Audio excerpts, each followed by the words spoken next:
धन्यवाद मान्यवर, आपने रेल मंत्रालय के बजट पर मुझे अपनी बात कहने का अवसर दिया। मान्यवर, आज जब मैं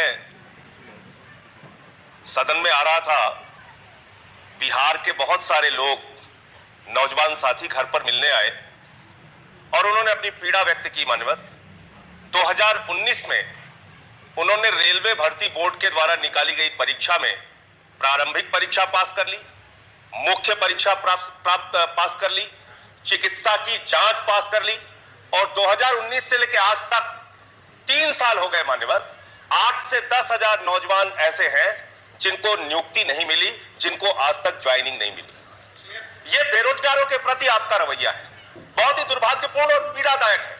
और जब वो रेलवे भर्ती से पीड़ित नौजवान छात्र प्रयागराज में सड़कों पर उतरते हैं, पटना में सड़कों पर उतरते हैं, तो आप अपने ही देश की धरती पर उनके साथ दुश्मनों जैसा व्यवहार करते हैं। आंसू गैस के गोले छोड़ते हैं, लाठियों से उनको पिटवाते हैं, घर में घुस घुस के उनको मरवाते हैं, पिटवाते हैं। ऐसा व्यवहार करते हैं जैसे मालूम पड़ रहा है कि वो दुश्मन देश के नागरिक हैं। ये इस देश के नौजवानों के साथ खिलवाड़ मत कीजिए। और बेरोजगारों के प्रति आपका रवैया क्या है? हर जगह रेलवे में मानव ठेका प्रथा घुसेड़ दिया गया। सफाई कर्मचारियों में ठेका प्रथा, स्टेशन के मेंटेनेंस में ठेका प्रथा, सिग्नल के मेंटेनेंस में ठेका प्रथा, बिजली के मेंटेनेंस में ठेका प्रथा, कोच के मेंटेनेंस में ठेका प्रथा। और ये ठेका प्रथा जब आप लेके आ रहे हैं तो एक तरफ आप रोजगार को मिटाने और खत्म करने का काम कर रहे हैं और दूसरी तरफ इस देश के दलितों के साथ, पिछड़ों के साथ, आरक्षण की व्यवस्था के साथ आप खिलवाड़ करने का काम कर रहे हैं, उनका हक मारने का काम कर रहे हैं आप। मान्यवर, खुद रेलवे विभाग ने यह माना है कि सेफ्टी कैटेगरी में लगभग 1,50,000 कर्मचारियों की वैकेंसी है। लगभग 1,50,000 रिक्तियां आपके पास सिर्फ सेफ्टी कैटेगरी में है, रेलवे की सुरक्षा के क्षेत्र में है। आप वो भर्ती करते नहीं। आपके पास मेंटेनेंस के क्षेत्र में या जिन क्षेत्रों में रेलवे में भर्तियां खाली है, वहां पे आप भर्ती क्यों नहीं करते?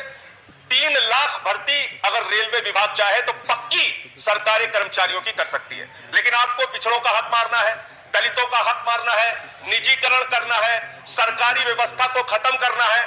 हमारे मंत्री जी ने बयान दिया, मुझे बड़ी प्रसन्नता हुई। मान्यवर, इन्होंने कहा निजीकरण नहीं होगा।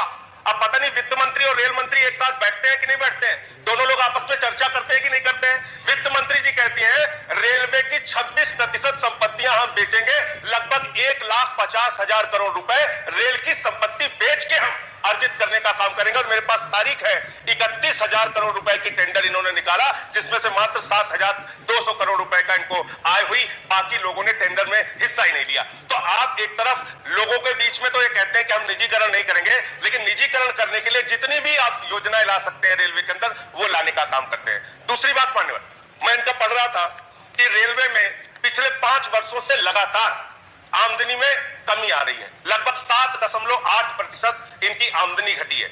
आमदनी भले ही रेलवे की घट रही हो, भले ही आपने पिछले दिनों में रेलवे के प्लेटफॉर्म की टिकट 50 रुपए कर दिया हो, पैसेंजर के किराए को आपने 3 गुना वृद्धि कर दिया हो, बाकी चीजों में वृद्धि कर दिया हो, लेकिन आपकी आमदनी 7.8% घटी। ये आंकड़े बताते हैं। लेकिन उसके बावजूद आप अपने राजनीतिक कारणों से रेलवे को घाटा पहुंचाने के लिए तैयार रहते हैं। आप अपने राजनीतिक कारणों से रेलवे का नुकसान करने के लिए तैयार रहते हैं। मैं मान्यवर बड़ी विनम्रता पूर्वक आपके माध्यम से पूछना चाहता हूं। नहीं, मैं खत्म कर रहा हूं सर, ये गंभीर मामला है। हम लोग सांसद हैं, रेल मंत्री जी, हम लोग सांसद हैं। आपके पास हमेशा कोई पैरवी करने के लिए नहीं आते और ना रोज रोज आपको फोन करते हैं। लेकिन अगर हमारे निर्वाचित मुख्यमंत्री को आपका रेलवे विभाग अपमानित करेगा और हम लोग आपसे बात करना चाहेंगे, आप फोन पे नहीं आएंगे, कोई जवाब नहीं देंगे मैसेज का, ये व्यवहार आपका ठीक नहीं है। ये बहुत ही दुखद व्यवहार है। एक अंतिम बात कहकर खत्म कर रहा हूं सर। अभी दूसरों को तो आपने 12-12 मिनट बुलवाया सर, हमारी जब बारी आती है उधर से चिल्लाने लगते हैं। आपके पार्टी के फिल्म के गीत गा रहे थे लोग अभी रेल बजट में। तो मैं ये कहना चाहता हूँ, रेल मंत्री जी थोड़ी संवेदनशीलता लाइए अपने प्रति। तो अभी यूपी के नौजवानों को इन लोगों ने कहा मान्यवर, यूपी के नौजवानों को जाके प्रधानमंत्री ने कटोरा योजना दे दी। पहले पकौड़ा